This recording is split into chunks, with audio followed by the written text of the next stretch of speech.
Type 2 সাধারণত বয়স্ক লোকেদের আগে আমরা পেতাম, এখন দেখা যায় যে অতি অল্প বয়স্ক ছেলেদেরও টাইপ 2 ডায়াবেটিস নিয়ে তারা আসছে।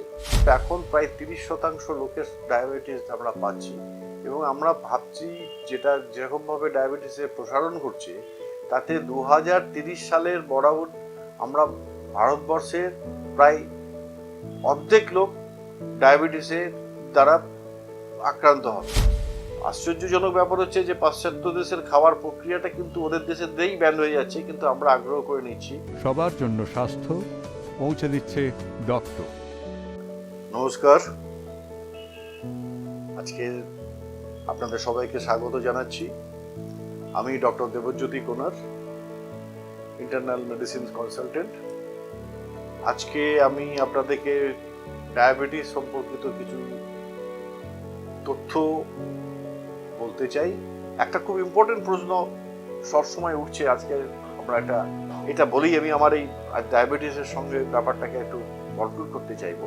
সেটা হচ্ছে যে ডায়াবেটিস ভারতে কেন বাড়ছে। এটা খুব ইম্পর্টেন্ট একখানা ডিসকাশনের লেভেল, আগে যেটা ছিল না।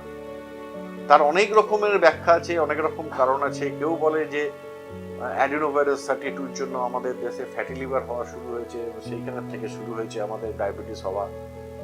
কেউ বলেন যে ভারতবর্ষে যবে থেকে গম এসছে, বাজরাকে বন্ধ করে দিয়ে সবে থেকে আমাদের দেশে সুগার এসছে।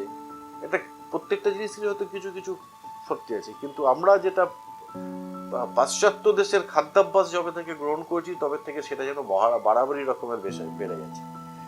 আশ্চর্যজনক ব্যাপার হচ্ছে যে পাশ্চাত্য দেশের খাওয়ার প্রক্রিয়াটা কিন্তু ওদের দেশের দিয়েই ব্যান হয়ে যাচ্ছে, কিন্তু আমরা আগ্রহ করে নিচ্ছি। আমাদের ছোট ছোট ছেলেমেয়েরা তারা কিন্তু বাইরেই রুটি না খেয়ে পিৎজার দিকে বেশি ঝুঁকে যাচ্ছে, হ্যাঁ, ম্যাকডোনাল্ডের দিকে বেশি ঝুঁকে যাচ্ছে, যেগুলো কিন্তু ভয়াবহ আকার ধারণ করবে বলে আমার বিশ্বাস এবং অলরেডি করতে শুরু করেছে। কিন্তু এখন রিসেন্টলি আমরা একটা অদ্ভুত সুন্দর আর্টিকেল পেয়েছি, রিসেন্টলি বেরিয়েছে আর্টিকেলটা, সেটা যে ভারতবর্ষে ব্রিটিশ শাসনকালে 4টে মন্বন্তর হয়েছিল, মন্বন্তর মানে ফেমিনাইন, যেখানে 17 কোটি লোক মারা গেছিল টোটাল। এবং এই 17 কোটি লোকের মধ্যে শুধুমাত্র পশ্চিমবঙ্গে 43-এর মন্বন্তরেই আমাদের জানি কলকাতার পশ্চিমবঙ্গে প্রায় 46 লক্ষ লোক মারা গেছিলেন। তো এই যে ভারতবর্ষের জনসংখ্যা যদি আমাদের 7 কোটি হয়ে থাকে, তাহলে তার মধ্যে থেকে যদি আমরা দেখি যে এই সময়কালটা ধরে এই 250 বছরের মধ্যে যে টোটাল হিসাব করে দেখা গেছে যে 1/3 1/3 লোক মারা গেছিল।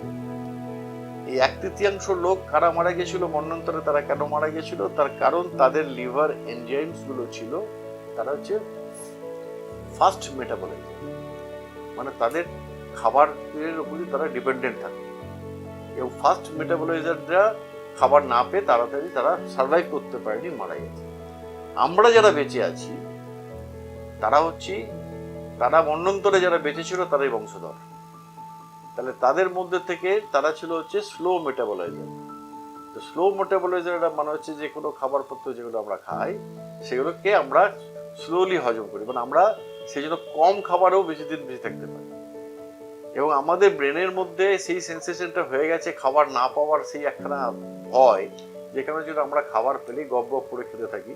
এবং তার জন্য আমাদের স্লো মেটাবলাইজারের খাবার আমাদের কাছে এখন সাফিসিয়েন্ট আছে। আগেকার দিনের থেকে আমাদের ইন্ডিভিজুয়াল ফুড গ্রেন আমাদের কাছে অনেক বেশি পরিমাণে পৌঁছয়, আমাদের এক একজনের খাদ্য বরাদ্দ অনেক বেড়ে গেছে। সেই জন্য আমরা সেটা কিন্তু তার থেকেও বেশি খাই যতটা দরকার। সেই জন্য আমাদের ওবেসিটি হচ্ছে। এবং এই ওবেসিটি হওয়ার জন্য সেটাকে মেটাবলিক ঠিকমতো করতে না পারার জন্য আস্তে আস্তে ইনসুলিন রেজিস্ট্যান্স তৈরি হচ্ছে, মেটাবলিক সিনড্রোম তৈরি হচ্ছে। এইগুলো হচ্ছে একটা বিরাট ইম্পর্টেন্ট কারণ। তো আমাদের হচ্ছে যেটা মোস্ট ইম্পর্টেন্ট ম্যানেজমেন্ট চিকিৎসার প্রধান জিনিস হচ্ছে কিন্তু এক্সারসাইজ, ওজন কমানো এবং নিয়মিত খাদ্যাভ্যাস। যে খাবার আপনার বাড়ির আশেপাশে অ্যাভেলেবেল সেই খাবার খান। আপনাকে যেদের খাবার এখানে আমাদের তৈরি হয় না সেটাকে আনানোর কোনো দরকার নেই। মানুষ একটা জায়গা থেকে সারা পৃথিবীতে ছড়িয়ে গেছিল, তার পছন্দের মতো খাবার যেখানে পেয়েছে তারা সেখানে সেটেল করেছে। তাহলে আমরা বাঙালিরা যেখানে সেটেল করেছি এখানকার খাদ্যাভ্যাসটাই আমাদের সঙ্গে কিন্তু জেনেটিক্যালি তৈরি হয়ে আছে। এবার আমি যদি সেখান থেকে শুরু করতে যে টার্কির খাবার খাবো, ওখান থেকে অ্যাভোকাডো কিংবা কিউই খাবো, প্রয়োজন নেই, আমার প্রয়োজন নেই সেটা। কিন্তু আমরা মাস বিশ্বায়নের ছাপে পড়ে বিভিন্ন রকম অ্যাডভার্টাইজমেন্টের যোগে পড়ে যেটা সম্ভব নয় সেই অসম্ভব অসম্ভব খাবারগুলোকেও আমরা বেশি দাম দিয়ে খাচ্ছি, অথচ ঘরের কাছে আমার যে খাবারগুলো আছে সেইগুলো না খেয়ে। নমস্কার, আমি ডক্টর ডি কোনার। ভালো থাকুন, সুস্থ থাকুন। আবার আপনাদের সঙ্গে কোনো একটা সময় কোনো একটা সেশনে দেখা হবে। নমস্কার।